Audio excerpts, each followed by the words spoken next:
రాష్ట్రంలో బ్రాహ్మణుల రాజకీయ ఆర్థిక సామాజిక స్థితిగతులపై ఏపీ బ్రాహ్మణ సేవా సంఘం సమాఖ్య ఆందోళన వ్యక్తం చేసింది. ఒకప్పుడు 36 మంది శాసనసభ్యులున్న బ్రాహ్మణులు నేడు సున్నాకు చేరడం దౌర్భాగ్యమని ఫెడరేషన్ ప్రతినిధులు ఆందోళన వ్యక్తం చేశారు. కూటమి ప్రభుత్వం బ్రాహ్మణులకు రాజ్యసభ సభ్యునిగా అవకాశం కల్పించాలని సమాఖ్య సెక్రటరీ జనరల్ ద్రోణం రాజు రవికుమార్ డిమాండ్ చేశారు.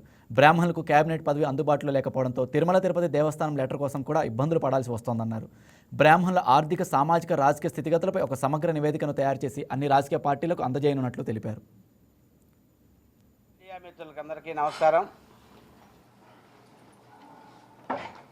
ఆంధ్రప్రదేశ్ బ్రాహ్మణ సేవా సంఘ సమాఖ్య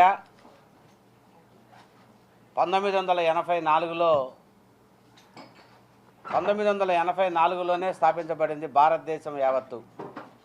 దానికి అఫిలియేషన్గా ఆంధ్రప్రదేశ్ బ్రాహ్మణ సేవా సంఘ సమాఖ్య స్థాపితమైంది కూడా 1984లో విశాఖపట్నం వేదికగా భారతదేశం యావత్తు రాజకీయ సామాజిక ఆర్థిక అంశాల ప్రాతిపదిక పైన ఏర్పడినటువంటి ఈ రెండు అసోసియేషన్లు కూడా యావత్ బ్రాహ్మణ జాతికి సామాజికంగా ఆర్థికంగా రాజకీయంగా చైతన్యవంతులు చేసే కార్యక్రమాల్లో భాగంగా ఎన్నో కార్యక్రమాలను చేపట్టినటువంటి సందర్భం. మొన్న 2026 ఫెడరేషన్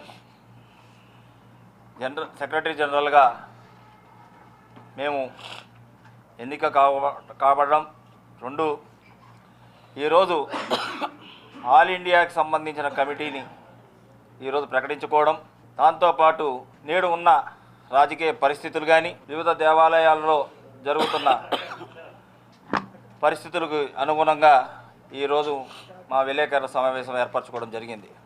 ఈరోజు ముందుగా మా కమిటీలో ఎన్నిక కాబడిన నామినేటెడ్ చేయబడిన వాళ్ళ పేర్లు మేము చదువుతాం.